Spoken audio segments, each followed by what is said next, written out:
Good evening, everyone. If you can make your way to seats, we'll get started in a few minutes.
Good evening, everyone. If you can make your way to a seat, we're going to get started.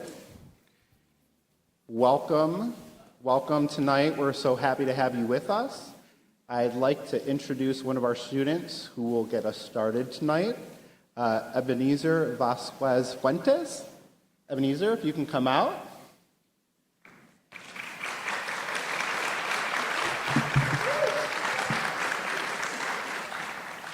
Good evening, everyone. My name is Ebenezer Vasquez Fuentes, and I'm a proud student at South High School. I also have the honor of serving as a superintendent student ambassador and a member of our student council. On behalf of students across Columbus City Schools, I want to welcome you and thanking you for being here tonight. As students, we experience every day how much our schools impact our lives, inside the classroom and beyond. We're growing as leaders, finding our passions, and preparing for the future. And it means so much to us that our community knows they're behind us. This town hall is a reminder that our voice matters and that people are listening. One of those people is Mr. Michael Cole. He is the president of the Columbus Board of Education and has a strong voice for students across the city. President Cole has also shown time and time again that he cares about what the students need, what families want, and what schools must have to help us as students succeed. He brings passion, purpose, and real commitment to his work, and his leadership continues to make a meaningful impact on students like me throughout the district. Please join me in welcoming President Michael Cole.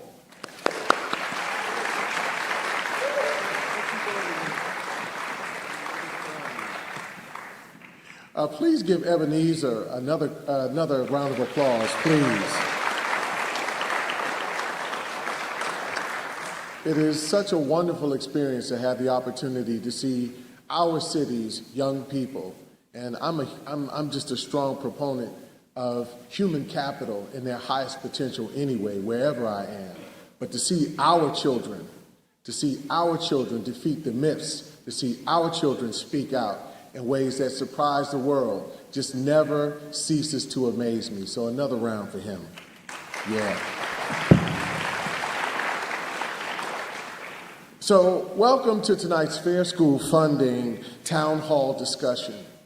You know, I want to welcome you to this East High School house that Jack Gibbs built, a house that has seen any number of successes academically, you know, whether it's scholastics or whether it's sports. But one of the things that this institution, this historic place has been able to do is weather the environment and weather time in a way that has instilled resilience and strength in our young people and those adults who are responsible for them. So please give our young people of this school and our staff a great round of applause.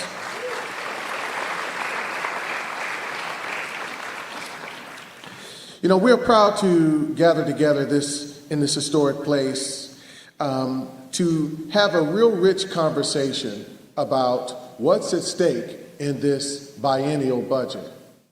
We want to actually walk away with some salient, some takeaways.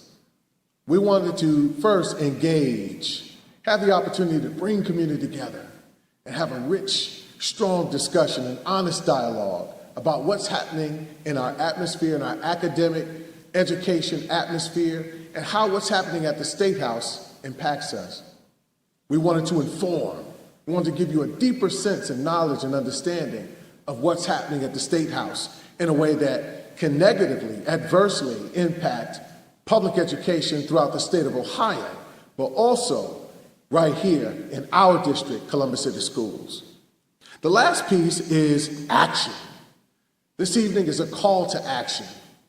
It's a challenge to say that we've got to come together and actually see how we can work to ensure that our state protects, preserves, empowers, and makes sure that we progress Ohio in the direction that it needs to go. You see, investment in human capital, investment in our young people is where it all begins. Each of you in this room, in one way or another, is a testament of that. Each one of you in this room, in one way or another, has your own individual story about what public education did for you. Over 90% of Ohioans send their children to public schools, or nearly 90%. send their children to public schools. We want to make sure that we honor that. We want to make sure that we don't just fund our schools, Sister Ingalls, at 66%. We want full capacity. And in fact, we want to leave with an action mindset that says we demand it.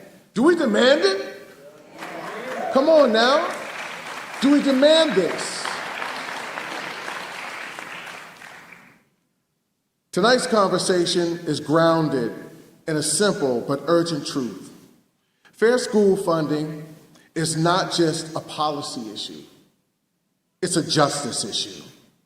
Public schools like these, again, serve nearly 90% of children throughout our 88 counties in Ohio. These are the children who walk our streets, ride our buses, live in our neighborhoods, and one day will inherit our community's future, contribute to it. And ideally, one of the things I'm going to share with our graduating class this year is how the world is waiting on them.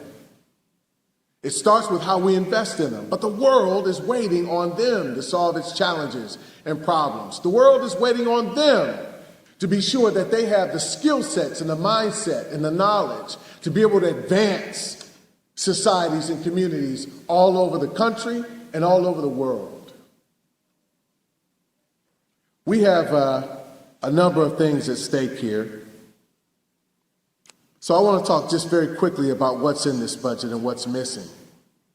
So let's be clear. While the headlines to increases to the substance of this budget, it's really troubling. Here are the highlights and the red flags at the same time. Increased school funding. So yes, technically, they're starting, our friends, some of our friends in the State House and some of them who are leaders in the State House are touting big numbers and saying that we're increasing by $555 million. We're dedicating so much billions of dollars to public education. But the real red flag is in the fine detail. So a number that doesn't even cover the pair of shoes, let alone the cost of education, materials, or added support, are some of these numbers. Some of the themes are property tax relief. Property tax relief for who is the question. You'll come to hear a little bit about that in today's conversation. Property tax relief for commercial property owners or for Joe and Jane residential property owners like so many of us in this room. Even if we're renting, we're still absorbing those costs in some way. That's actually raising the cost of living to provide affordable housing for so many families. A surge in private school vouchers. We're giving the education, but we're giving the private schools and charters that unfortunately are failing. One of my colleagues some time ago said, bring your children here to Columbus City schools. And I agree with that statement. In fact, I will shout it from the highest mount or the highest building in Columbus to say, bring your children here to get a quality education. They don't have to repeat. They don't have to start somewhere, fail, then come back here and relearn and catch up 2 years behind. We want to see fair school funding for public education. Here's another one, stadium funding over classroom funding. I want to give a hand to State Senator Herschel Craig. State Senator Craig, would you stand up, please, and be acknowledged? There you go. Now, there was an issue that passed yesterday with his name all on it, and it didn't have anything to do with the Cleveland Browns. It had everything to do with investment in people, and people needed to build infrastructure and restore infrastructure in the state of Ohio. But let's not be tricked by what we're hearing from some of our friends at the State House. It's important that we keep our eye on the ball, on what we need to do to make sure we have the children growing into adulthood prepared to convene the work that's necessary to advance Columbus and so many cities throughout the state. In closing, I'll just say this. Again, our aims tonight and what's at stake here is the idea that we want to engage. We must build a coalition of parents, educators, students, and community members who will not accept these decisions quietly. We must inform. We need you and we believe that each of you deserve to know what is happening at our State House and how it affects our Columbus City schools and all of our neighboring schools around us. And lastly, I want to call us to act. There's still time. The Ohio Senate has until June 2025. The final budget will be passed at that time. Your voice, your advocacy, and your presence can still make a difference. Do you believe that we can make a difference? No, y'all. Do you believe that we can actually make a difference for children in education? All right.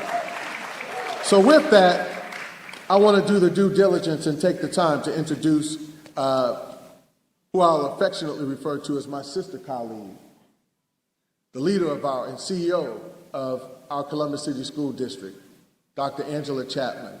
She's contributed so much in a short amount of time and working to ensure that our children have what they need.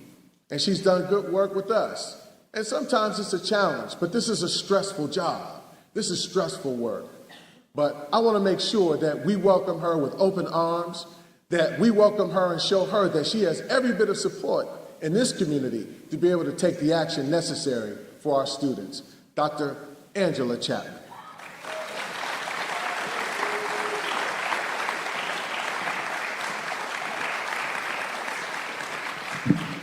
Good evening, everyone. Good evening. And welcome to East High School. It's an honor to stand before you this evening as superintendent of our Columbus City Schools. I want to echo the sentiments of our board president's appreciation for your presence and engagement this evening. When our community shows up like this, it reflects how deeply we all care about our students, our schools, and the future of our city. Let me take a moment and speak to you about where we are as a district. Columbus City Schools is home to over 47,000 students, each student full of potential, talent, and dreams. We are seeing incredible things happening every day across our buildings. Academic growth, innovation in the classroom, expanded career pathways, and a sustained focus on whole child supports. And we're doing this work while navigating the realities of aging infrastructure, increased workforce needs, and political challenges, to name a few. That's why our voice at the state level has never been more important or needed now. We are proud to be strong advocates for the full and sustained implementation of the Fair School Funding Plan, a plan designed to make state funding more equitable and based on the real cost of educating each child. Our district, like many urban districts across Ohio, has been underfunded for far too long. As Ohio's lawmakers craft the biennial operating budget, we are speaking up for fair funding, for student wellness supports, for high-quality preschool access, and for strong investments in public education that match the size and scope of our responsibility. This is not just about numbers on a spreadsheet.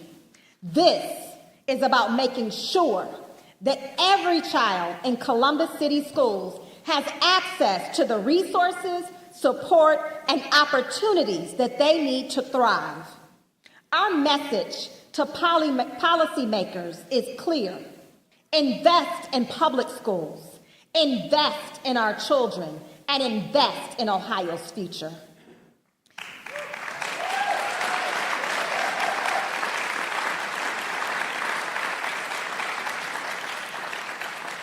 Thank you again for each and every one of you for being here tonight, for standing with us, and for continuing to advocate alongside us. Our work together is not done. Together, we are building something powerful for our students and for generations to come. Now, please join me in welcoming CCS Treasurer Ryan Cook, who will walk us through how schools are funded in Ohio and help us better understand the financial landscape that shapes our district's future. His insight is key to understanding why fair and sustainable funding matters now more than ever. Treasurer Cook.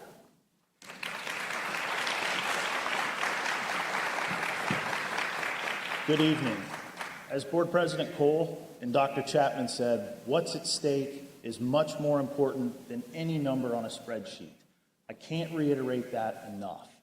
I stand before you tonight representing the Board of Education, District Administration, and most importantly, 47,000 students who depend on us and our elected officials on getting school funding correct.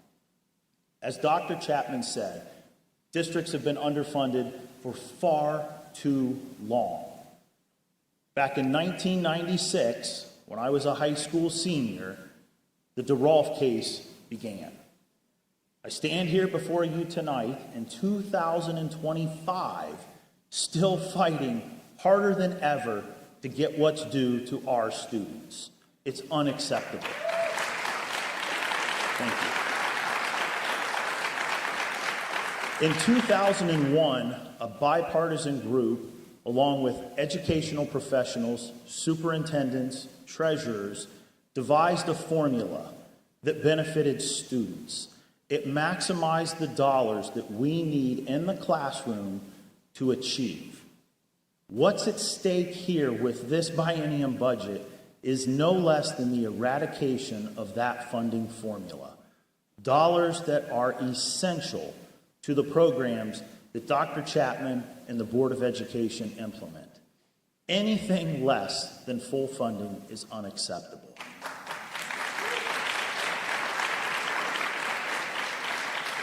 What this budget does to Columbus City Schools puts us at risk of losing $128 million.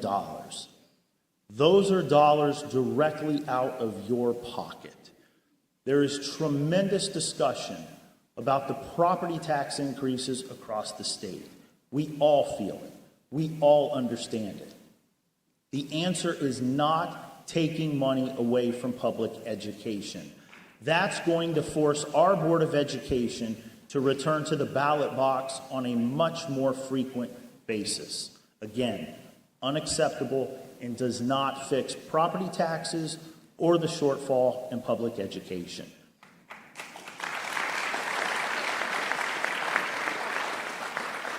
You're going to hear tonight from some of our largest supporters. I encourage you to walk out of here energized and fired up. This is critical. Don't rely just on our local friends. It's imperative that we contact all legislators across the state. Our voice needs to be heard. What we do in Columbus will set the tone. It matters. Again, local tax dollars, $128 million is at stake just in this budget. If we lose the funding formula, it's true, they're trying to hide behind the fact that there is additional money in the House budget proposal. $20 a student next fiscal year. Board President Cole reiterated it. It doesn't cover the cost of a pair of tennis shoes. The following fiscal year, $30. I shudder to think back early into my career in school finance. This is not how you maintain stability or a budget. This is residual budgeting. And what a formula does is ensure that there's a process in place to adequately fund our students. If we lose that, we return to 1996 levels or worse, and residual budgeting is the financial picture going forward. It's detrimental. It's almost impossible to predict where we'll land. That's why a formula makes the most sense and is the most equitable way to fund schools. I sincerely appreciate your time here tonight. Get fired up, advocate for our students and our community. Thank you.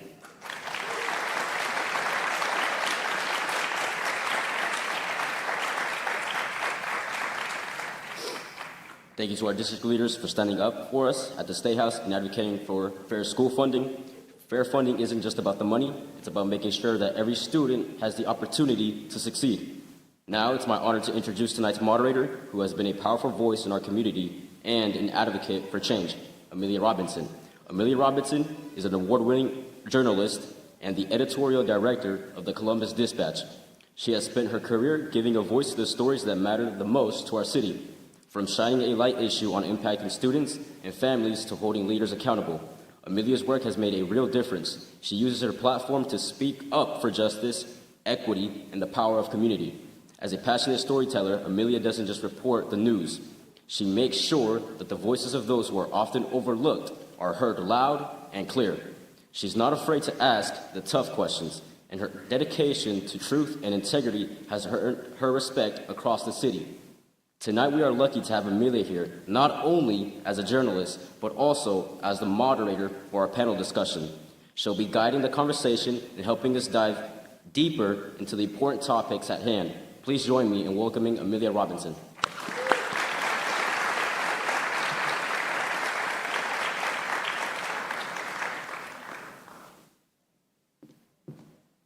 My goodness, I want to meet this Amelia Robinson woman. She sounds pretty cool. Goodness me. Thank you so much, Ebenezer. I just give him another round of applause. That was fantastic. He really did a good job representing South High School, and I just know that they're proud of him. And that is not an easy thing to do for an adult, let alone a child, to sort of speak truth and to come on stage and speak to all you guys. So let's give him a second round of applause. I mean, is that a second or a third? Good, great job. And I also want to thank a couple other folks in the room. Let's give a hand to CSC for hosting this event with Columbus Board of Education in this beautiful historic room. So let's give a round of applause to them. And I'm going to save the biggest round of applause for you because it is warm outside. You could be home eating ice cream. You could be mowing your lawn. You can make waffles. You can do whatever you want to do. But you are here with us tonight because you know how important this issue is to our city and to our state and to our children, to our future. So give yourself the biggest and boldest round of applause you got in your purse right now. It really is going to take you to use your voice to enact change in our community. Welcome to this important discussion about fair school funding. I'm Amelia Robinson. I'm the Opinion and Community Engagement Editor for the Columbus Dispatch, and it's my honor to be your moderator tonight. It is very fitting that we're in East High School right now. This is truly a Columbus gem that has shaped the lives of generations of our children. Fair funding is really about future generations as well as the current generations, and I'm so pleased that we all recognize that today. Today we're going to hear from some of the folks in our state who are charged with fighting for resources for higher education for our students.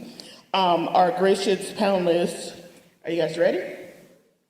Are you sure you're ready? You don't seem like you're ready. They seem well, are they ready? I guess they're ready. We're going to bring to the stage Columbus Board of Education Vice President Jennifer Adair.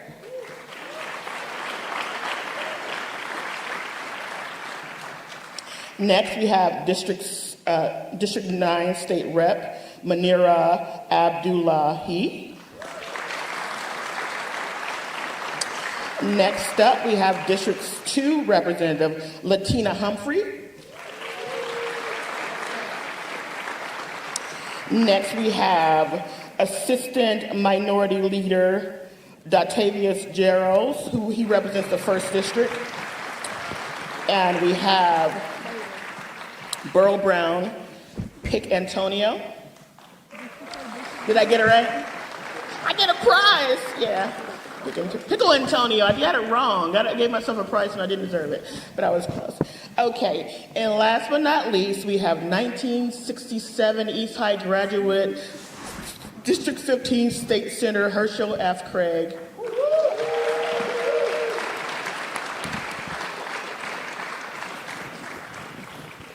These elected officials here are going to share how the proposed school funding cuts will impact students and taxpayers. and how we can work together as a community to support CCS students. And we also want to hear from you too. There were some cards when you came into the room. I don't know if people picked them up, but if you did, you can write your question on them and they will be collected. Keep the questions short and write as neatly as you possibly can. And we're going to ask the panelists some of those questions.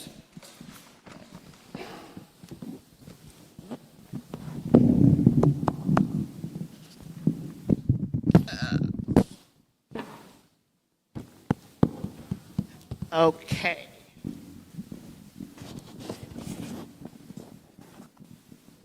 Hello, can you hear me? Okay, here we go. So I'm going to ask you the first question, Jennifer Adair.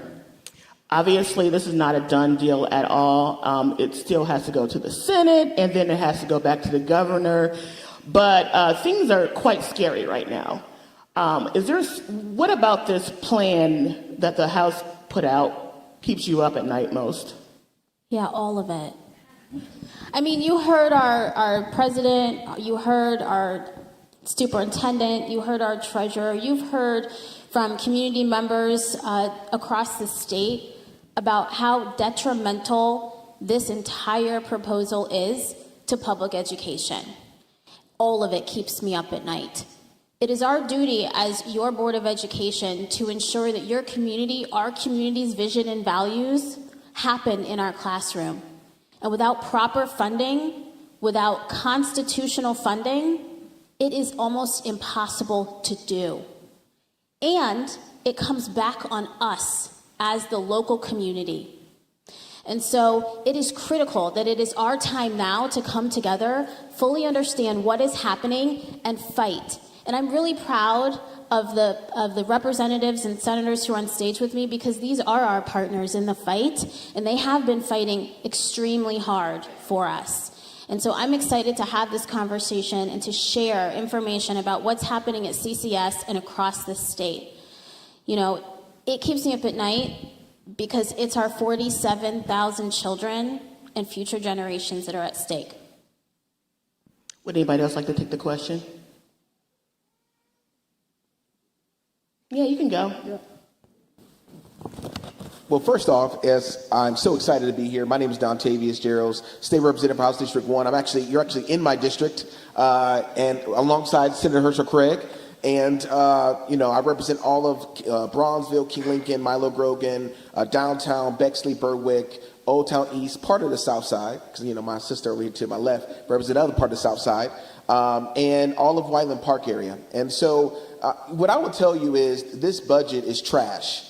I don't know what else I could say about that. It just is. Myself and Representative Burrow Pickle Antonio both sit on the House Finance Committee. And so we were a part of the hundreds and hundreds and hundreds of people who wanted to testify, who submitted testimony to try and impact what this budget was going to look like for people, for Ohioans.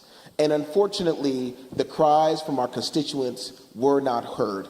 I'm going to say one thing to you all, and I'm going to be quiet because I'm going to talk more and unpack this as we have this conversation. We are the most levied state in the nation. The most levied. Which means that for families who are struggling to keep their homes because of the rising property taxes, it's only going to get worse under this budget. And I'll talk to you more about that. That's what I am so upset about, and that's why we're going to be fighting together to try to fix that. Sort of speaking to the fact that people have testified and protested over some of these issues, the State House seems to have no appetite to sort of listen to voters or anybody, really. Is there anything that people should be doing? What can people do to sort of convince them that this is important?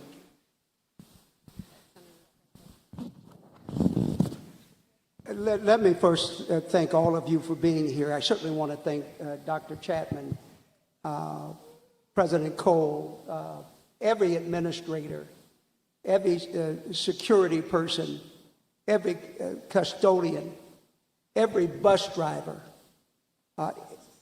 all of those that are serving our children every single day.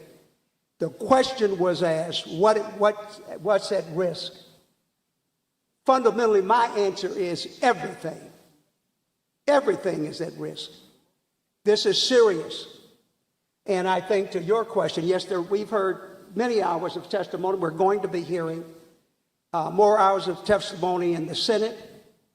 Last week I was at a protest with CEA.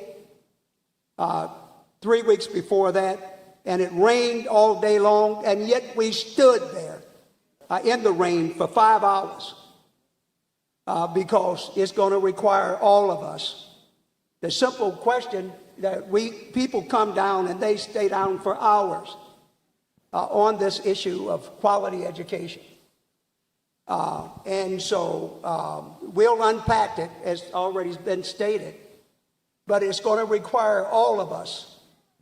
The simple truth is, and this is not hyperbole, I would not be sitting here without public education. And that's the God's truth. I would not be here. My mother came here very poor. And it was my teachers. And right in this building, Mrs. Ward, my Problems of Democracy teacher, and others encouraged and challenged me to do more. So I look forward to the conversation with you. Thank you. First of all, thank you, Senator Craig, for that response. I do want to follow up on that. And as was stated, you all, State Representative Latina M. Humphrey had the pleasure of representing Ohio's 2nd House District. So that's East Columbus, South Columbus, City of Whitehall, and then parts of Reynoldsburg and Black Lake. I want to say I'm excited to be here in this specific building because alongside our senator, who is an alumni, I am also alumni of the Columbus East High School, graduating in 2010. So it is an honor to be here with you all today. Want to piggyback off of Senator Craig, but then also touch on your question. The reality is we do need people to show up and testify in committee rooms to talk about the impacts of what cuts to public education will do to our communities, because the only people who can clearly advocate about what a cut to public education would be each and every one of us. So it's important, like was said, to show up in those committee rooms. And what's so frustrating is, and like my colleague touched on, is the fact that we could submit testimony, you could be prepared to provide testimony, and then unfortunately at the last minute not even be able to provide testimony, because that's just the way of the world at the State House at this current time. So that's one part to the answer to the question. The other part is dressed up in overalls and looks like work, but I hope you all are willing to be a part of that. But because you're here, I think you are. But the second part to the question, to answer your question, is not only do we need to testify, but we have got to galvanize in our communities. There is no way we are going to change the trajectory of this district or any other district across the state of Ohio if we do not get out and vote. That is the reality. Okay, I'll talk to this side because y'all missed it. There is no way that we can change the trajectory of this district or any other district if we do not vote. The reality is when you look at turnout in the city of Columbus or Franklin County as a whole, it was extremely low yesterday. If we want to be 100 about it. But then if you look at the turnout all across the state, it was low. And then we look at the number of folks who were unregistered. That is a large number. I don't even know what the number is, but I know it's extremely high. And so I say all that to say, if it is we want to change our district, if it is we want to do something about public education, we've got to be willing to talk to our neighbors and get them engaged in the political process. Because right now, who's making the decisions are my colleagues across the aisle. They're making the decisions about our babies, and they don't even leave the circumference of the Ohio State House. They ain't been to an East High School. They ain't been to a South High School. They ain't been to a Linden McKinley. But they're making the decisions for us. And since they're making the decisions for us, we're going to continually see these issues. How we change that is we change the turnout in our own city. We change the turnout in our own county. And then if we're so blessed enough, we'll go to other places and help them get out to vote. So that part is dressed up in overalls and looks like work, but the reality is that's how we change this. So we could talk about what we want to happen, but until we get people out and boots on the ground, we're going to continue to see that. That's the bottom line.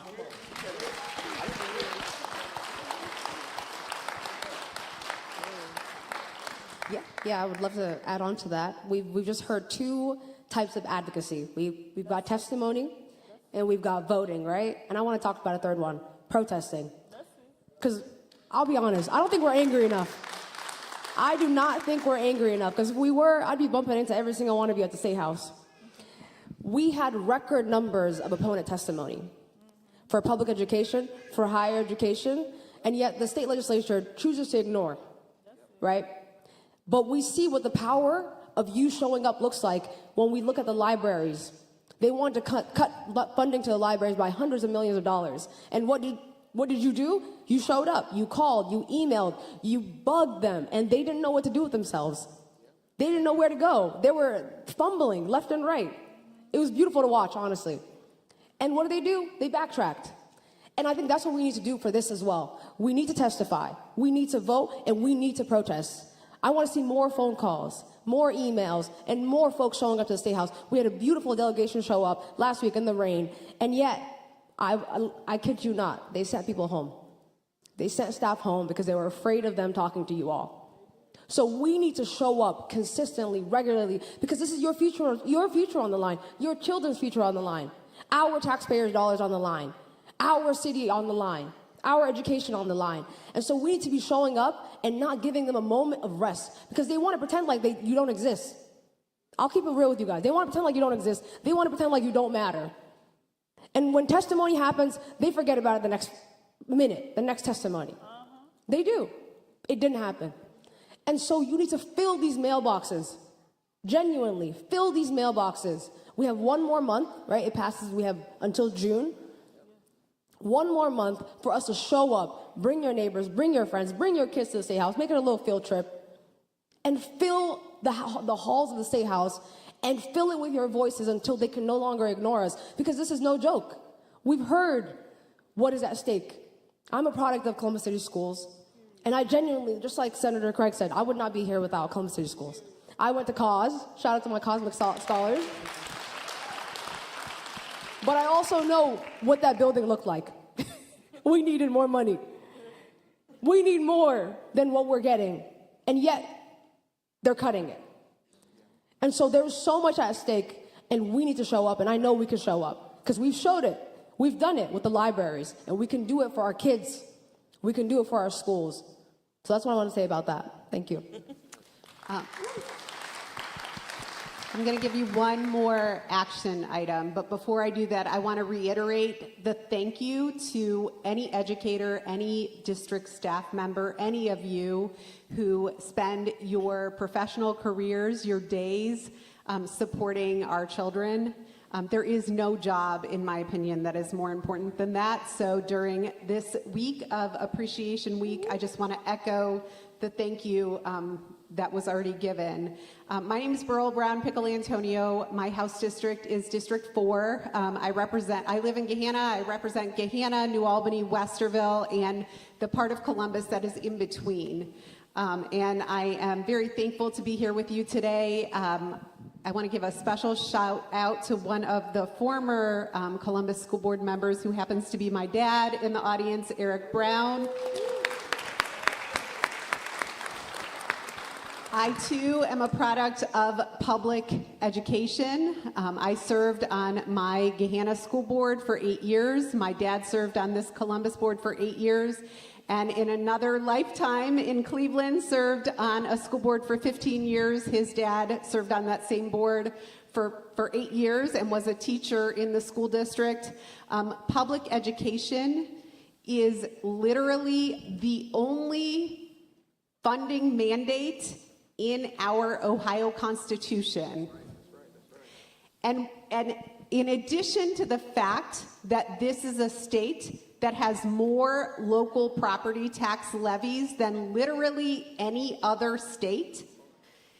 In the 1990s, when our funding formula was declared to be unconstitutional, the average state share toward funding public education was around 42%. In 2024, our average state share has fallen below that percentage. We're now in the 30%. With the implementation of the Fair School Funding Plan, that is the first progress that we have actually made toward a constitutional funding plan where the state of Ohio was paying its fair share so that local property taxpayers were not being overtaxed. What this budget does, while it may, for a very short period of time, hold our districts steady, what it does is it takes that very first ever constitutional funding model and it literally throws it in the shredder. So when you ask me what keeps me up at night, the idea that we as a state will not have a plan going forward for how we're going to fund our schools, where we're going to put our school districts back in a place where they have no idea what to expect, and where the funding that comes from the state will be at the whim of whoever happens to be in charge. That's what keeps me up at night. The last thing that I want to give you to do, not to give you too many assignments, but in addition to your own reaching out, in addition to your own protesting, in addition to your own testimony, and thank you to anyone who came to the State House and either tried to testify or was successfully able to testify, please do all of those things. But also, if you know folks anywhere in this state, please, if you can push beyond your capability and coach and mentor them through their own ability to reach out. The sad fact is there are a lot of people who are making decisions at the State House who they're not listening to people in this room.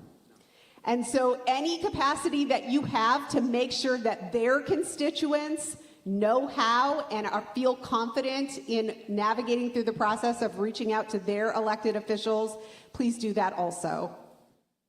So, Senator Craig, next is up is the Senate. What do you expect your Republican colleagues to try to push through? Listen, we're really just beginning the process.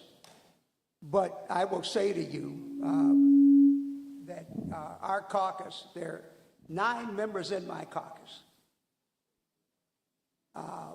To understand how many of you understand and know how this process works, it's a bicameral system. There are 99 members in the House.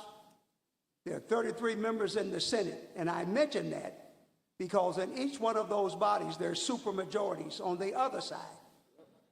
There are 9 of us.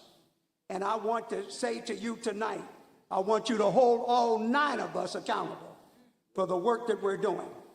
You have a right to do that. Now, here's the thing. We're starting the debate. I serve on the Finance Committee. I am the assistant leader in the Senate. We have our work cut out for us.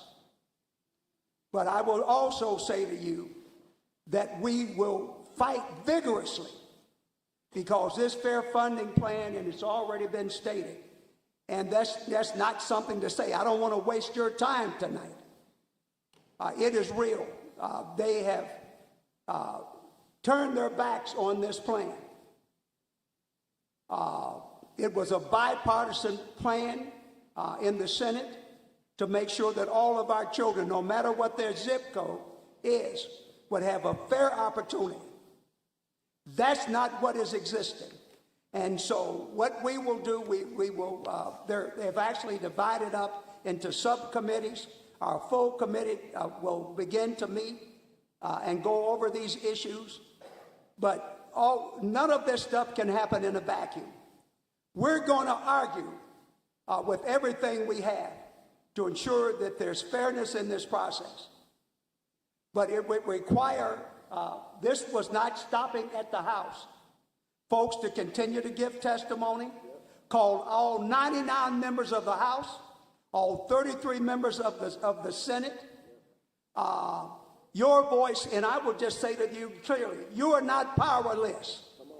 I don't want you to leave here tonight thinking that you don't have power. But we've got to exercise that together, collaboratively, to get this done. So we will start our process in the Finance Committee, looking at the issues. There are multiple issues around access to affordable housing.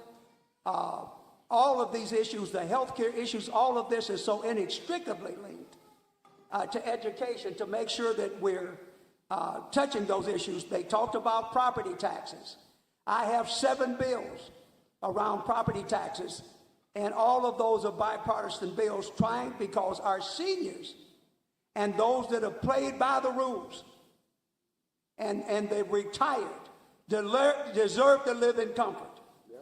And so while we're struggling with this issue to make sure that our children are covered, our schools are covered, we've got to make sure that our seniors and those that are most vulnerable and marginalized will be able to have the resources that they need. So we've got our work cut out, and I will assure you that we'll be working day and night regarding that issue.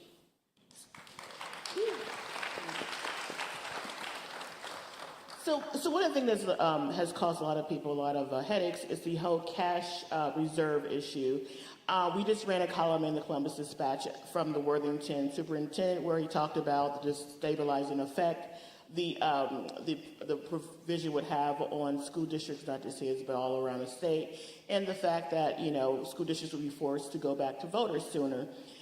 Do you anticipate the Senate going forward with that provision? And if so, are there things that can be done to soften the blow for school districts?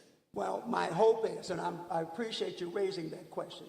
Of course, our senators are not going to, our members are not going to support that.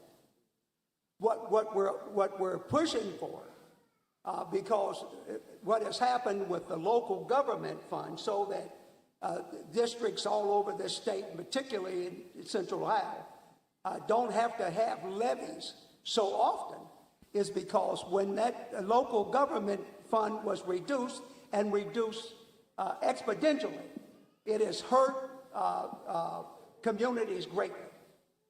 In fact, the city of Columbus in 2008, when we had the downturn in this city, the voters, and it was not always universally done, but the voters decided to accept that tax increase. And so that has allowed our city to leverage public-private resources. But what it cost the city of Columbus in 2008, when they downturned the local government, it cost the city of Columbus $100 million. And so that local government fund, we're trying to hold the other side accountable for that, working with the governor, working with the leadership in the House and the Senate, so that there's more equality with regard to the local government fund.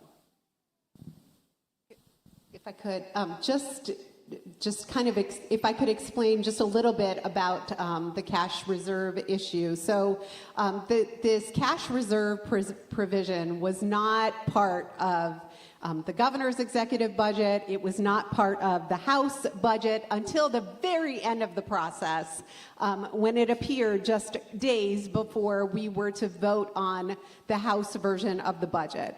And a lot of school funding is very complicated. Some could say that it is complicated by design so that it makes it difficult for people to really understand what's happening, and it keeps us fighting with each other because it is so complicated. But the way that our local levy cycles work, typically school districts have a levy cycle that is anywhere between, let's say, 3 and 7 years for operating funds. And the reason that we do that is because we don't want to be going to our local voters every single year asking for money. And because a levy cycle is an operating levy cycle is meant to last for a period of time, costs go up in that period of time, right? Like we all understand when we go to the grocery store and buy eggs, the cost of eggs go up over a period of time. And so when a levy goes on the ballot, that idea that there's going to be inflation is built into a levy process. And so at the beginning of a levy cycle, a district is spending far less than what they're bringing in, but towards the end of the levy cycle, that's when you get to a situation where a district, depending on the appetite of the district and when they want to be going to voters, the district may be spending actually even more than what is coming in or close to what's coming in. But that's the way that levy cycles work. And so this idea that the state is going to take what's in the reserves, what the voters voted for the school district to have to maintain that levy cycle, in my opinion, like that is theft. That is intrusion on what the voters have decided they want their school districts to do in financial planning and budgeting. The other thing that I would say specifically about the cash reserve issue is that the way, again, it is complicated by design, but all across the state of Ohio, things look different. So in this central Ohio area, none of us are on what is known as the 20 mil floor. There are other districts in the state of Ohio that are on the 20 mil floor, and because of that, the reduction factor from House Bill 920 applies differently. And I'm getting like way into the weeds, but I guess the overall point that I want to make sure is conveyed is that when I say that it's complicated by design, it truly, because of the different ways that the reduction factor impacts districts in different parts of the state, it very literally keeps us fighting with each other instead of fighting with who we should be fighting for, fighting on behalf of students, fighting on behalf of staff, fighting on behalf of public education. Your fight is with us, quite honestly. Not us sitting on this stage, but your fight is with the Republican-dominated legislature, the Republican-dominated statewide executive officials. That is who our fight is with. It's not with each other. Let me just put in a reminder of what this community did for CCS just a few years ago when you passed our operating levy. You gave us, you voted, you sacrificed, because it was a sacrifice that we made as a community for our children. And it was $35 million a year for operating. And in that, we told you very clearly what that paid for. Things that supported our social emotional program with our students, maintaining our safety and security, our school counselors, our one-to-one, the list goes on. And you told us that that was important to you and how we delivered education in this city. And so just putting it back, that perfect example that the representative gave, putting it back and letting you understand what's happening here. They are taking that from our children. They are taking your investment and more. It is serious.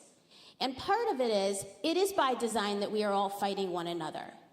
And so while we here in Columbus and have a great contingency of strong Democrats that are leading this effort, it is really important that we reach across to our neighbors, to our rural neighbors across the state where their Republican representatives and senators live, because their children are just as impacted. And so I just want to remind us that this community stepped up and we did what we were supposed to do and we sacrificed. And just as Senator Craig said, we know that property tax hit hard. And the whole system of school funding relying on property tax is unconstitutional. It is. That is our fight. And so thank you for that wonderful explanation. I just wanted to bring it back down into the context of CCS, because what we're fighting for are the real things that our kids need, that our teachers need, that our staff needs to serve and to make sure that our educational outcomes improve. This is real, and it is dangerous what they are doing. They are playing with our kids, and they are playing with our future. You know, it's been said a couple of times, the property tax burden is like really real. I feel every time I pay my mortgage. I know everybody else does too. And it's one of the things I get the most letters to the editor about, to be honest, is people wanting the State House to do something about it. Like, why aren't you guys doing this? Why aren't they doing that?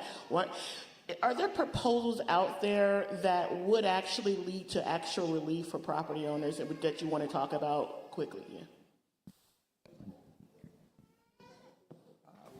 There are, I believe, because I served on this Property Tax Reform Committee, and it is a complicated issue, but that's even more the reason for us to get some work done. I believe there are some short-term remedies. We have what I'm calling their a circuit breaker bill that we've introduced. It reaches certain income levels. We're trying to get that bill out. It's not enough to just talk about it, but to get these bills through the legislature. The other thing is homestead. We're looking at expanding homestead to help families. It's a complicated issue because just by virtue of the fact of this equality in property taxes, it's hard to get to, but we have to get to it. Because as you've already stated, we've got 400, I had not a person calling me in my office about income tax relief. But I got hundreds and hundreds of calls regarding property taxes. And it affects all of us. Mine went up 3 times. The seniors on my street, many of those, folks that had retired with fixed incomes, it went up exponentially. There are lots of reasons for that, but the real thing that we've got to do, in addition to those bills that we're looking at in the legislature, is to make sure there's some short-term things that I believe that we can do. And I have some bill numbers. I won't get into the weeds on all of this. You can certainly, certainly call my office, and we can make sure that you get that information. A number of bills that we have, trying to figure out how we can get quick relief to our seniors, to those that have retired, and other folks, because it's affecting folks all over, not only Central Ohio, but for 6 months I traveled the state around this access to affordable housing. In rural areas, we had families that were sleeping in cars, and that's not okay. And so we looked at rural areas, we looked at other urban areas, suburban areas. And so the direct answer to your question, yes, we believe there are some short-term relief that we need to get out, and these bills need to get passed. And there are some more long-term things with long-term implications because of the complicated issues with property taxes. But we simply have to get things done in that space. And if I could just add a couple of things, this whole conversation, I'm going to drop a couple of other bombs, unfortunately, on this budget. With the governors as introduced, not only are we looking at the cap, not only are we looking at the reduction of the removal of the school formula, but we also are shifting over $500 million to private and charter schools. And so when I'm telling you that this is an artificial creation by design, this is what it looks like. And so we can talk about all our bills, right, that we're addressing property taxes. I have a bill called the Property Tax Phase-In Act. One of the biggest issues as we talk about property taxes is, on one hand, you got the amount, and then on the other hand, you got the time, right? And when you pass a levy in November and you only get a month and a half before the new date new cost is many of us in this room won't be able to find $250 in January. And so the Phase-In Act is going to give an extra year of preparation and time for families so that they can build up into saving the money, right? Thinking about strategies for putting away those dollars so that they can actually address their property taxes in an efficient way. And so that's the Levy Phase-In Act. We can send, my office can give you that bill. But the other thing too, in terms of this budget, not just the $500 million, we also are looking at how do we really remove people from Medicaid. When we talk about the entire whole person in the state of Ohio, right? Not only we have to have our kids that are healthy and educated, but we got to make sure that they have the infrastructure in their home so that they can actually learn and be productive people. And so we have in this budget a trigger language that if the federal government reduces Medicaid appropriations to the state of Ohio by $1, it would then cause a trigger to remove 770,000 people off of Medicaid, essentially removing Medicaid expansion as we know it in this state. And I don't want us to clap for that. I want us to think about that. And so while on one hand we're fighting for public education, on the other hand we're fighting for literal life and death in the state of Ohio. And so the work that we're doing in the state, it literally is the battle of survival. And so I'm pleading with you that, and I'm going to ask this question: who's all been to the State House before? Raise your hand. Give yourselves a round of applause. Give yourselves a round, honestly, for real. When we normally ask that question, who live literally 2 miles from the State House, particularly our young babies, our young kids, they often do not raise their hand. And heck, they don't even know what we do as state reps. And so the work that is required to change the hearts and minds, to get us all excited or engaged in this process, it starts way earlier. And I want to just preface it. There's so many things that is bad in this bill. Meanwhile, we're giving $600 million to the Haslams to build a doggone stadium in Brook Park. It ain't right. And so I'm sharing with you the other pieces of this bill, of this budget, that impacts the conversations that we're having today around education. Thank you. I'm sorry. Actually, can I chime in? Because again, I want to bring that back to CCS and exactly when you're talking about Medicaid. We actually bill Medicaid for services because we serve children in counseling, in medical situations, and that is part of our funding model. So it is incredibly, incredibly scary that they would want to do that, and there are automatic triggers. And again, that comes back to we still have to serve your children, our children. So then where does the money come from? Right? And so then we again are left coming back to you, our local community, in a much faster fashion. Because I will tell you, I know that all of us, I know all of you are committed to ensuring that every child in our district has what they need. And we will serve them because that is what they need. And it is kind of a game, right? It's a shifting of the cups with the ball because it is very holistic. All of it is tied together. And they think we're not smart enough as a community to know and appreciate and understand that. And that we won't work together and we won't talk about it. And even in school district world, right? We're going to fight with our suburban schools. We're going to fight with our rural district schools. But no, we're all sitting together because we understand this is a concerted effort to destroy public education and our communities. And so it's so incredibly important. I didn't get to chime in about the thing that you all can do, and you're doing it right now, and it's before you can go advocate, before you can write your letter, before you can go talk to them, you must become educated and you must educate those around you. In particular, I challenge you to please learn about this Columbus City School District as it is today. Please understand the type of student we are educating, the cost it takes to educate those students, and please stop the narratives in this community, quite frankly, that are just gossip. Please take the time to understand, Because unless we as a community are on the same page and understand who and what we're fighting for, we are playing into their game. So please take the time, and we promise as a school district to continue at sharing these opportunities, but let's change our adult behavior in the way that we speak about this and speak about our schools and our students. And take a moment and say, does that sound right? Let me do the work to get the real facts. So I'll just ask one more question about property taxes.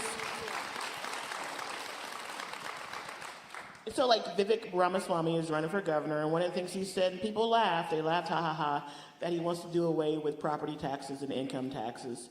And now we have a group out of Cleveland who's pushing for the end of property taxes altogether. And of course, right now people are very upset about property taxes. So I'm not going to say it wouldn't pass. I'm not going to say people they wouldn't get signatures enough, because they could. People are that angry. What would be the effect if you didn't have property taxes? I know that seems like a no-brainer, but what would be the effect? So we live in the state of Ohio. If you pull up a map, you can see that there are no oceans on our borders. There's no Disney World that is here. We have to have a stable source of revenue that is based on the reality of the state that we live in. The truth is that the majority who has been in the majority in this state for the past 20 years, 20 plus years, has made a conscious decision to lower and flatten the income tax on the very highest income earners in this state on the backs of those of us who can least afford it. And what happens when the revenue from the very highest income earners gets flattened down, and so they're paying that same percentage that everybody else is paying, that does not hit in any kind of proportionate way. That burdens those of us who can least afford it the most, that raises our property taxes, that causes us to talk about things like raising sales tax so that people are paying a higher percentage of their earned income toward just basic necessities. The model just doesn't work. We can't have bake sales to fund our schools. The model, it's not a model. I mean, the theory does not work. The other thing that I want to say specific to property taxes, I want to say thank you to Senator Craig. Thank you to several of our other state representatives and state senators who sat and listened to hours of testimony on a joint property tax review committee. There was testimony from experts in the area of property tax from all across the state, people who have been invested in this work for years.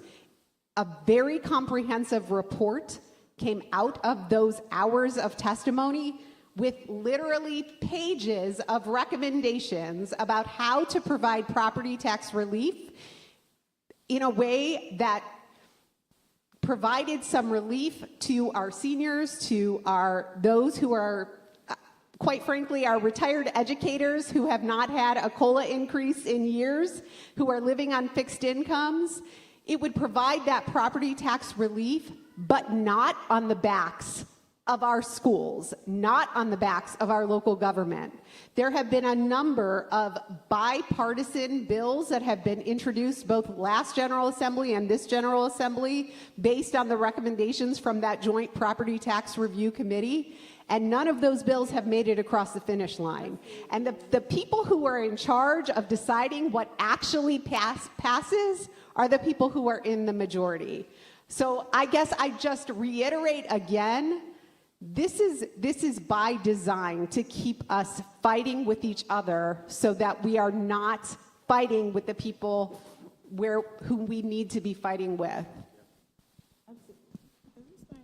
Absolutely. Sorry about that, y'all. Absolutely. I totally agree with my colleague. I'm going to be quick, but I want to reiterate, as was stated, I believe, by our treasurer earlier, we have to understand that Ohio's public education system is unconstitutionally funded, which is why, in my opinion, we see differences in an Olentangy and a Columbus City schools. We see differences in funding because of that. However, if we did not have that funding source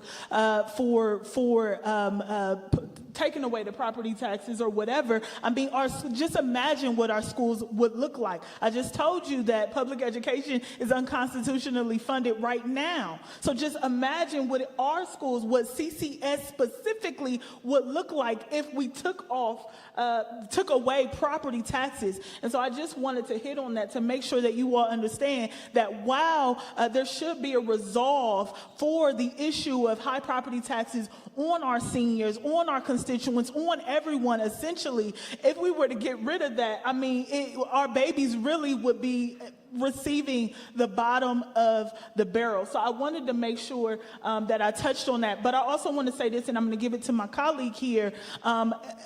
Representative Brown Pickle Antonio was 100% correct. Our colleagues have had every opportunity to address the issue of property tax increases, whether it be through the homestead, whether it be through circuit breakers. I have a bill that does with property tax deferment. Representative Gerald has a bill as well. But the reality is they like to give us bits and pieces and tell us that they're trying or that they're doing the best that they can do. Because the last piece of property tax relief that I've seen from the House, now I could be wrong, is the fact that the only thing that they wanted to do for homestead exemption for our seniors and folks who are severely disabled is index to inflation the exemption, instead of doing something about the income requirement to ensure that more seniors had the ability to apply for the homestead exemption. Right now, when you talk about someone applying for the homestead exemption in the state of Ohio, they have to be making pennies. Literally, what is it, $38,000 a year?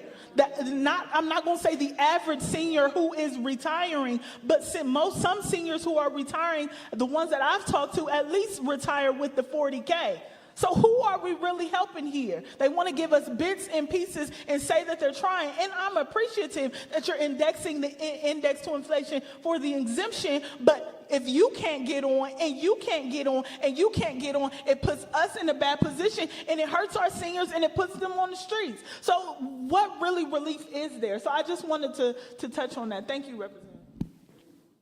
Listen, she preaching. That's it, though. Listen, y'all, we have to fight. If we remove property taxes, remove income taxes, that means that everything that we do, talk about eggs being too doggone hot, right? We'll move into a sales tax, which is a regressive tax, which happens to hit the most poorest of us, right? And so the reality is the money got to come from somewhere to pay for social services. The money has to come from somewhere. It's going to come from your pocket. And I don't know about you, but I ain't got a lot left. And so we have to be intentional about how we talk about, and it sounds good. Oh, let's remove property taxes. Let's remove income tax. It sounds good, right? Because it will have some benefit on our paychecks. But on the back end, when you call the firefighters and it takes them an hour to get there, when you call the police, because there's some things happening in our communities, and they not coming, when you are trying to start a business and there's a lot of things happening in that neighborhood and you don't feel safe and you want to make sure that the emergency services are in place and they don't have the funding, it hurts us all. It hurts our communities. And so when you hear these proposals, hey, we need to remove property taxes, you all need to speak the entire truth, right? Right, we need to have an honest conversation around taxes in this state and what is fair, because what's not fair is them every single GA cutting the richest of us from paying their fair share. That is not fair. And every GA, that keeps happening. And we all suffer as a collective community because our tax system is not fair. And I just want to reiterate this real quick. I'm sorry, Senator, we got to speak? Okay. I want to reiterate what Representative Pico Antonio and Rep. Gerald just mentioned, is that this is something we don't talk about enough, is tax cuts for the rich is truly what's hurting us right now. Because when they cut taxes for the wealthy and their friends, right, and the majority, the rest of us have to shoulder that burden. And then we can't have these serious conversations about cutting property taxes and cutting income taxes and all of these reliefs because they're cutting taxes for the rich. If we tax the rich adequately, we would be able to have these conversations. And so this is something that I want to bring back to us because we don't talk about it enough. We don't talk about it enough. It's kind of thrown under the rug. We just heard $600 million of tax credits for the Brown Stadium, which, by the way, they never came and testified. They never came and testified. The rest of us had to come in and beg for pennies for school funding and for Medicaid, and they never had to come in once. But yet they got tax cuts, right? And I love the slogan, rugged socialism for the Haslam's, the Browns, and socialism for the Haslam's and rugged capitalism for the rest of us. That ain't right. That ain't right. So we need to start having these conversations about taxing the rich. Tax the rich. And then we can have conversations about releasing the burden on the rest of us, because we don't talk about that enough, genuinely. So I want to bring that back. Thank you. I just want to throw in another CCS number here, just to remind you all. In our budget, it is our local taxpayers that right now are paying about 74.5% of our budget. 74.5% local money funds our school district. I appreciate you raising that issue because that's where we are. This is a Trojan horse. I appreciate you raising it. It's a Trojan horse. And part of the reasons, and I just have to put it out there, because elections has consequences. And some folk took the Trojan horse with the one that's in the White House right now. And it's cost our children. It's cost our seniors with Medicaid and Social Security. This is a marathon. We have to resist. We have to be in this fight because the reality is this is so inextricably linked to access to affordable housing, to issue who has access to health care, who has access to our children and education and workforce. All of these issues are so inextricably linked. And when he raised that issue, well, we're going to do this and the other, be very, very careful. Folks are going to say a whole lot of things, and they have. But look at the consequences. And who is bearing the brunt of this? It is not those that are wealthy. And so I would just say to you, when I hear that, and particularly that one that's running for governor, be very careful. Be very careful. And so that's why we're here tonight, to hear from you and understand again that you're not powerless. There are things that all of us can do. And certainly nobody in here ought to be operating in a silo or vacuum. We need you to be working with us. And again, hold us accountable for the work. You can check our record. And you have a right to do that. We may not always agree, but I can guarantee you that we're going to fight day in, day out to make sure that there's fairness and equity. Look at the others. You have a right to do that. And then let's get busy about making sure that our families and children have the equity and the fairness that they need. You want to go real quick? Okay. You want to say something real quick? Can I just put another bomb out there? I'm so sorry, y'all. Listen, I know we got to go. So there's a bill that's making its way through the House. Obviously, everyone knows about SB 1, right? Removing DEI out of our higher institutions. There's a bill currently underway that's going to do the same thing for K through 12 education. And so when you have a place like East, right, and you have places like Afrocentric, we have places that are rooted in culture and history, and yet there's an actual, literal destruction of our history being taught to our students. Not only are we getting underfunded, not only are we getting under in terms of not getting healthcare access, but they're literally trying to destroy our history all at the same time. And so I want to share that because I know that we talk about education. Education is such it's a multitude of things that are impacting how our children become developed and become the type of people they need to be to succeed in this country, in this state. And when we remove one of the most important pieces, which is our culture, our identity, and our history, then what are we really teaching our students? And so we are going to be fighting as a caucus on this bill. It is a horrific bill. We're going to send it to everyone. We want to hear your voices. We need the same urgency as we saw with SB 1 with this bill that's going to impact every single one of our babies across the state of Ohio.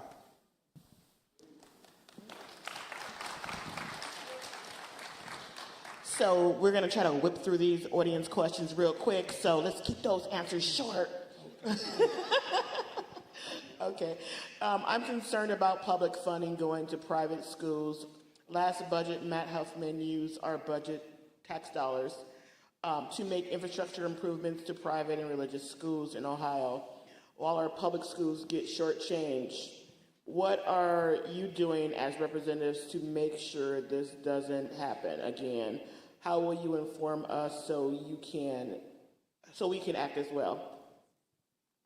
Okay, so in addition to the vouchers that have been expanded over the last several years, and they've been expanded in a way that about 20% of the families who receive a voucher to go to a private school, about 20% of those people are coming from families that are 6- and 7-figure incomes. Most of those students are students who already attended private schools. And so what's actually happening in those private schools is that the tuition is being raised, and they are accounting for the dollars that those families would have already paid. So what we're actually doing is we're taking your money, our taxpayer money, that is supposed to be directed toward our public schools, and we are funding private schools. That question mentioned what we did in the capital budget, which was for the first time sent additional public dollars toward the building of those public schools. And then in this budget, one additional expansion is that the House version of the budget would allow vouchers. Well, it would create what they call educational savings accounts, essentially vouchers, for schools that decided not only to be private, but these are schools that chose to not be chartered with the state of Ohio, meaning they don't really have to follow any rules. So think about if you've ever heard of Bishop Sycamore, the fake school football scandal. That is the kind of school that is a non-chartered, non-public school, and this budget expands to provide funding for even those schools. So I guess what the question is what are we doing? We are speaking up. We are fighting every day. We need your voice in that fight. Thank you to the Columbus School Board for being actively part of the voucher lawsuit. That lawsuit actually had its first set of its hearings on the motion for summary judgment last week. Hopefully there is some success with that lawsuit, but we need you to partner with us in that fight and to continue to support Columbus's ability to participate in that lawsuit. Yeah, let me throw in just another number, just so that you know, really short. It's our estimate that the vouchers this year have cost our district $60 million. $60 million. Okay, so for our next question, this is directly for CCS. How would these cuts affect the school district, and what would you need to cut?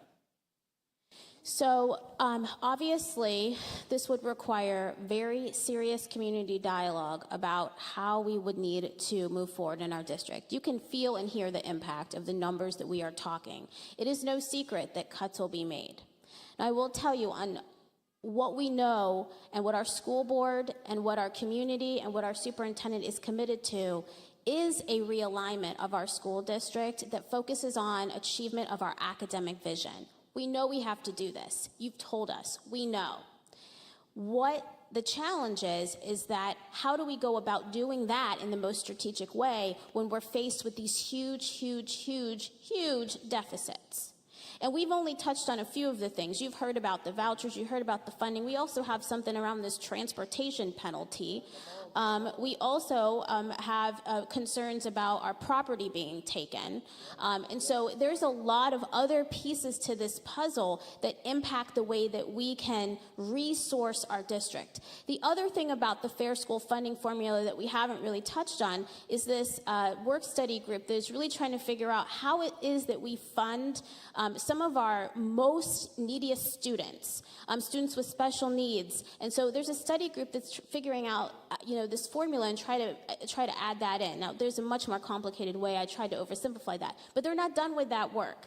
But what we know that while we are a growing district, what we know in our district, the students where we are growing the most are the populations of special education and our English language learners, students that require more resources. And so it will be challenging, but this is what I know, Columbus community. We are ready for these hard decisions and hard dialogues because I believe that all of us want the best education for our children, and we will come together to solve this. Your board is committed to working on alternative sources of funding. We have a community group that is working on setting up a foundation, just like our suburban schools do. We are looking at how to better utilize our assets and try to generate revenue. And so we are really trying, and we need to have this community dialogue about what we need to do. But make no mistake, it is hard. We are in the business of people. People deliver our products to other little people. And so while you pay for about 75% of our budget, that goes to pay about 87% salary and benefits. We have very difficult choices to make as a community, and we need to do it together. Okay, so who are we addressing to raise our voices about school funding? What should the messaging be? Is there a specific letter that should be sent? No, is there a specific date the letter should be sent by?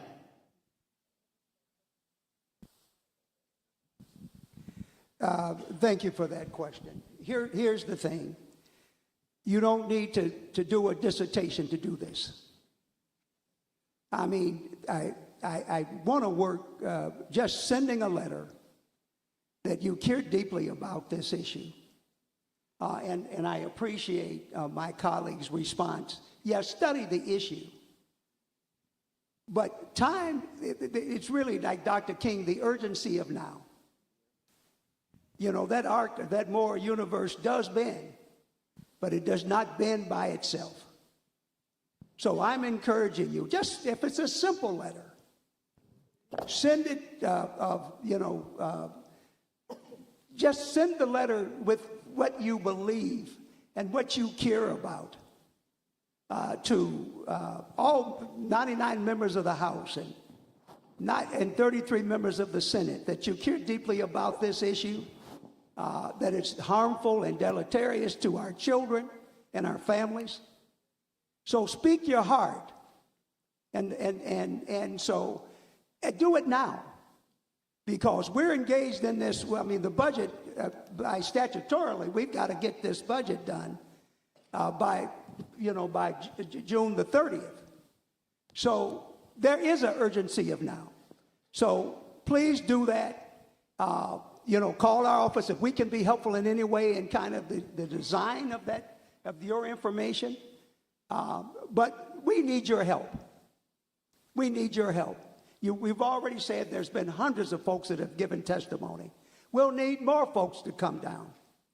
But if I know you're busy, you have families, you have children, then call, collaborate, go through the faith community, your church, your organizations, your fraternities, to make sure that people are mobilized and that it's already been said that they hear us and they hear us clearly about what is important to all of our families and children. But we can do this. And so I strongly encourage you to do it. And if I can add something real quick to that, there are some really great organizations that I think are also in the room today that provide resources and action alerts that you could easily find that information if it's too hard for you to find. We've got Honesty for Ohio Education and All In for Ohio Kids, or Honesty for Education, right? Am I saying it right? Yeah, and All In for Ohio Kids. These two are amazing organizations. I'm sure there are more, but those two would provide those resources, those quick information and action alerts for you to be able to do that very easily. And this doesn't have to be a physical letter. You can send an email. Email, you can yeah, find you an can email call. on the website for the different houses, for the house and the Senate, rather. Can I say one thing? So there's a tip. So there's a couple tips, right? So everybody pull out their phone if you can. We're going to do a little exercise. Pull out your phone. So you're going to do ohiohouse.gov, right, and ohiosenate.gov. And then if you want to email us, our inboxes, it's rep01@ohiohouse.gov. It's rep02@ohiohouse.gov. rep04@ohiohouse.gov. And so all you have to do is find who your member is, or even find who's on the committee, for example, the Finance Committee in the House or the Senate. And essentially, you can, and Senator Craig, I can't remember what your email is, but it is, for the House, it's Rep01. I think for the Senate, it's Senate01. It is Craig. Mm-hmm. It is Craig@ohiosenate.gov. Yep. Just that simple. Craig@ohiosenate.gov. So last name at ohiosenate.gov for those members. And so why am I saying this, right? Sometimes we say communicate, but you don't know how, right? And so we want to give you some practical things that you can do in the moment, that you can go home today and get your mama, your auntie, your brother, your cousin to say, listen, public schools is on the line. I need everyone to blast Rep01 at ohiohouse.gov about the importance of public education. And then everybody gets the same email, and then you can send it. And send it not just to us, send it to our colleagues in these committees who are making these decisions that are negative for all of us in this room. Again, I think that one of the easier things, like Senator Craig touched on, is our offices are responsive. Just call us, just email us. Like my aide who was here today, she will help you put that email together, that letter together. It's not that hard. Call us. If you don't want to do all the fancy stuff, call us. We will help you. That is our responsibility. That is our job. We will tell you, yes, reach out to us, but then also you need to be reaching out to Republicans as well. That's our job. We don't have to make it that hard. You can email us. You can call us. It's our job to be responsive.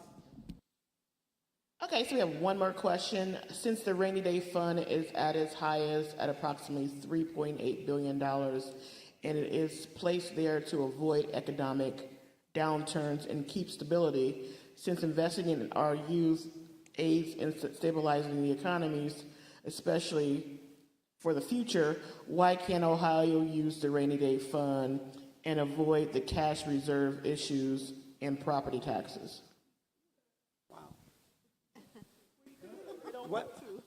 A budget is about values. A budget is about values. And we have so much money in our rainy day fund that we can't even put any more money in it. Think about that. Yeah. And yet we have a literal fiscal crisis on property taxes, on education. We're not even feeding all our kids just a free school breakfast or lunch, y'all. And yet we have 3.8, how much? Billion. I just wanted her to say it. $3.8 billion, y'all, in a reserve. That's money that we could have used to feed our kids, to fund our schools, and to actually provide real tangible change in all of our communities. This budget is about values. And if I can share with you anything, we were in the Senate. My colleagues may be mad when I say this. It is what it is. Every day we pray before we go into session.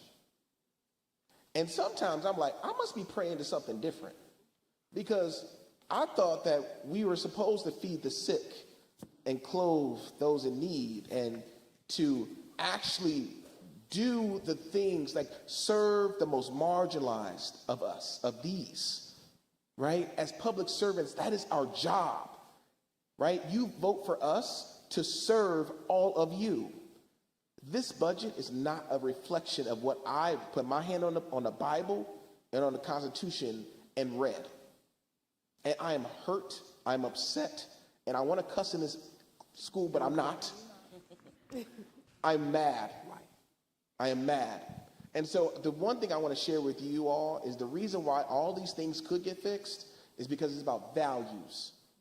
And until we begin to really think about who are we electing that align with our values, we're going to keep getting the same results over and over, and we're going to ask ourselves why. Yeah. It's about changing our values and electing people who align with them. Clap that up. And I'll say this, and I'll be very quick, but again, the budget does reflect a value system. And what's so frustrating about this budget is our colleagues across the aisle will tell you this is the biggest property tax relief bill that they've ever had, or whatever the case may be, because they do bits and pieces, and because we are not knowledgeable enough to know that they are slapping us in our faces, they can tell people, oh, this is the biggest property tax relief in the world, and people will actually believe it, and then people will continue to vote for them. See, because what I got, and I could be wrong, because I'm not an expert, I'm not on the finance committee, but I think I can read. I don't know. I think I can read.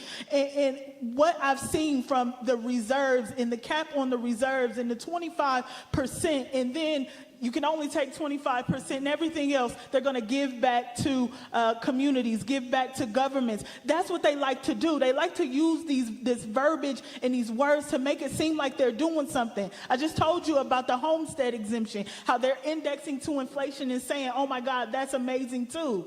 We have to be knowledgeable about the things that are happening in our state house, in our city, in our county, in all of that. Because if it is we are not knowledgeable about what is happening, they're going to continue to get away with stuff that is actually not helping us. And so that's why I want to say thank you for allowing us to come here to express what it is that we go through on a daily basis fighting for you all. But they get away with this by fancy verbiage and then doing the bare minimum, and people don't realize they're doing the bare minimum. How many people really knew that there was a $3.8 billion rainy day fund and that we could utilize it? Not everybody knew, because how my colleagues like to frame it is by saying this is all we can do.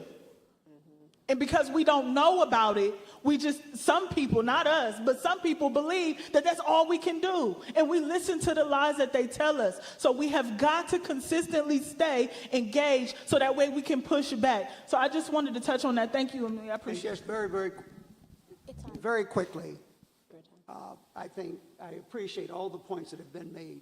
But here's the thing. Once we know, because we've got to do a better job of communicating with you. I need to say this parenthetically, because I appreciate the superintendent coming to the State House, because that has not always been the case. And I got to be transparent, because we need to understand it has to work both ways. That communication flow is paramount. We've already stated, so many people don't, I go to Washington, but I'm not in Washington. I serve you in the state of Ohio. The state legislature makes decisions from the death penalty all the way down. It's a serious place. And we're accountable to you. We affect issues that happen I served on Columbus City Council for about a decade. We affect issues that happen on Columbus City Council. We affect issues that happens in the county commissioners. And that's real. Not that we have all of this power, but the simple truth is, by legislative initiatives, it impacts those. When Columbus City Council wanted to have this issue around prohibiting assault weapons, they took the vote, got the vote cleared. Then the state came back and said, it won't happen. So when I say to you that voting matters and your voice matters in terms of what happens in the legislature, it's just not something to say. And we would not waste your time tonight just by being here, to be in these hollow halls at East High School. The Reverend Dr. Phil D. Hale served in the legislature for 14 years, was my high school commencement speaker. In this area, so many folks, it literally died in so many, and in this area, and paid such a heavy price so that we could be here and be in positions of relevance. And I say relevance because we hold you accountable. And so I don't want, the point is, and we talked about what all the challenges are, but we've got to leave here with action and committed to do the work that's going to require on this budget and then beyond this budget for all of our families and children, because they're all of our children are our children, to make sure that they have not just are thriving, surviving, but thriving. It's a complex world. Who gets the jobs at Intel? Who gets the jobs at Google?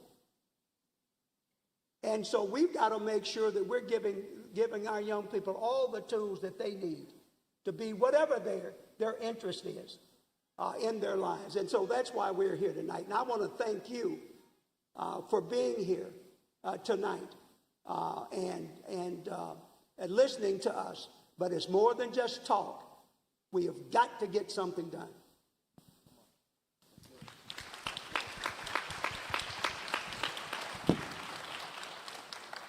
So let's give our panelists another round of applause for sharing their insights.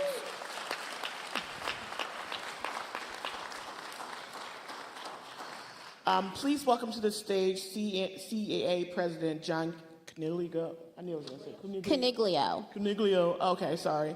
And CSEA President Lois Carson for closing remarks.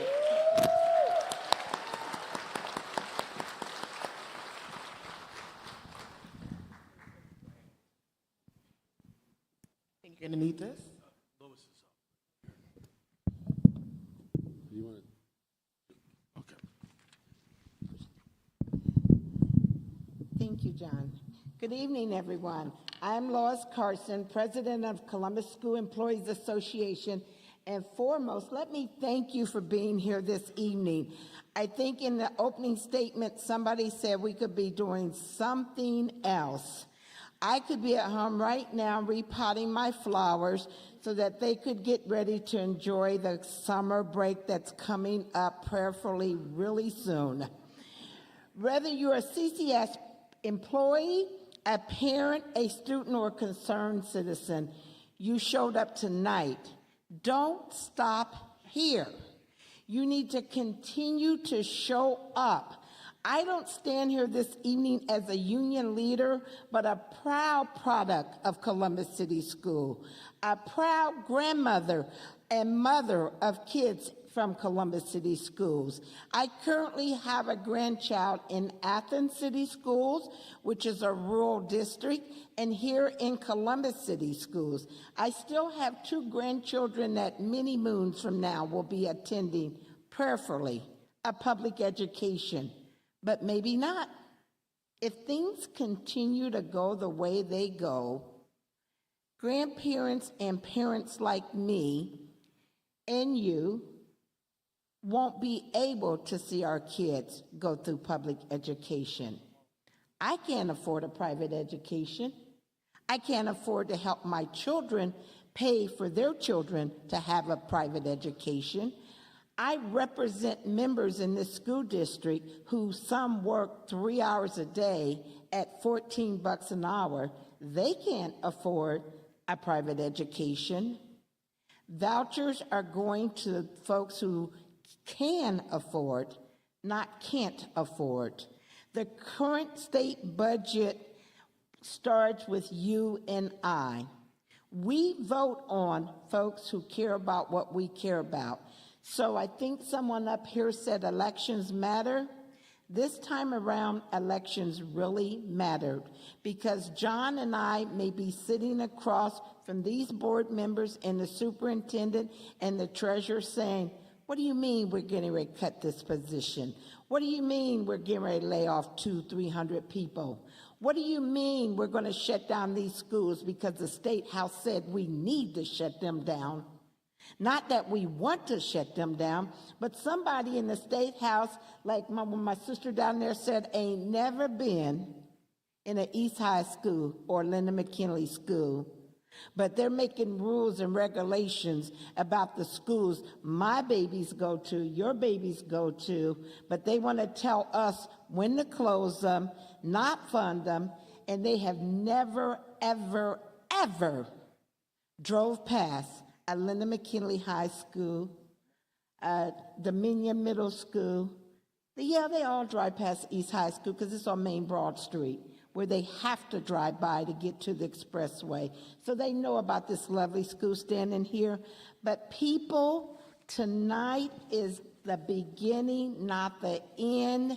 If we don't start speaking up, I joined Dr. Chapman when she spoke down at the State House. And somebody in that group, and Dr. Chapman, I can't remember who it was, but said to us, we don't see y'all, we don't hear from y'all. So you guys must not care what happens to public education. And I was offended when they said that, but when I got in my car, I thought, they smacked us in the face. They were right. So people, we need to be the voice for babies coming behind us. And I know I will fight for the members I represent because I know based on the salary they're making, they can't afford to lose public education. So you better wake up and smell the coffee, because if you don't, your babies won't have an education. You'll be homeschooling real soon. Thank you for coming out this evening.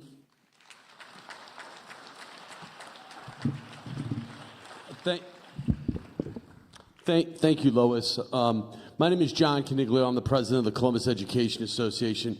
And, I appreciate everything that was said up here tonight. And I was thinking of so many things that you guys were saying, right? And Rep. Gerald said that budgets are just an expression of your priorities, right? And the priority of the state is to give Ginny Haslam, who's worth $14 billion, $600 million, to build a stadium for the failing Cleveland Browns. And that drives me absolutely nuts. We talked, Lois and folks have mentioned vouchers. Your vouchers is just another scheme to bring segregation back into the United States, right? There is, and all of these things that were said tonight. And, as a classroom teacher for 18 years teaching government, the idea of trying to instill into the students that our freedoms are not, we don't get our freedom from the government. We are born free. All of us are born free. We don't need permission to be free. And the fact that trying to get our kids to really appreciate our systems of government. And then I look at what's happening with our fair school funding, and that we have legislators that took an oath of office to uphold the Constitution of the United States and the Constitution of the state of Ohio. And I can guarantee you, most of them have not read Article 6 of the Ohio Constitution that calls for fair school funding. And it just makes me really, really upset. And you know, also as a president of the Columbus Education Association, I get all the phone calls. Our Chromebooks don't work. Our textbooks are out of date. This is falling apart. And you know, and just knowing that how important funding is. And you guys did your job, as Vice President Adair said. You passed the levy. You dug deep, and you said, you know what, the kids are worth it. And our legislators said, some of our legislators said, no, they're not worth it. That's you know, I sit there and I think about, we can debate over policy and balanced budgets and what's the most important thing. But the only thing I see from our state legislators is they're just mean. They're mean. They want to cut funding to kids and with school lunches and things like that. They think it's okay for a kid to go to school hungry. That's a values. That's just, this stuff's driving me nuts. So tonight I'm going to ask you to take action, because if we don't push back, then who will? It is up to us. And the first thing I really want you to do is go to policymattersohio.org and read up about how our school district is going to be affected financially.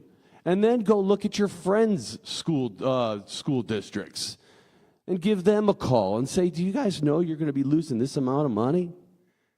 And then, and because people don't know. And then call, as you were up here tonight, don't assume anybody's listening. Call your state legislators. Let them know you support fair school funding and that we expect them to finish what they started, and we expect them to uphold the oath that they took. Second, talk to people in your community. Go out there and make sure that everybody you know that knows what's at stake. Right? I was out someplace in Northeast Ohio the other day, and I was talking to somebody, and you know, I was just laying it out there. This is what's going to happen in your nice little suburb. You guys are going to start losing money. They're after your public schools too. And then third, speak up and stay loud, right? You know, Columbus Education Association, we love to do marches and protests and stuff like that. And, you know, join us in those things. Write letters to the editors. Go on social media. Post things that you know, show folks what's going to be happening in the Columbus City schools. And then third, we talked a lot about, you know, budgets and what's happening at the State House. But you know, right here in Columbus, Ohio, we give tax abatements to corporations and folks that don't need it, costing our schools tens of millions of dollars every year. It might not be a popular thing to say, but it's true. So maybe talk to your city officials and say, you know, we're not going to give handouts to corporations that don't need them. Because that's millions of dollars that should be going to our kids. And that puts the burden of taxes, once again, back on us. So thank you for coming out tonight. I appreciate it. There's a lot of work to be done. And once again, thanks.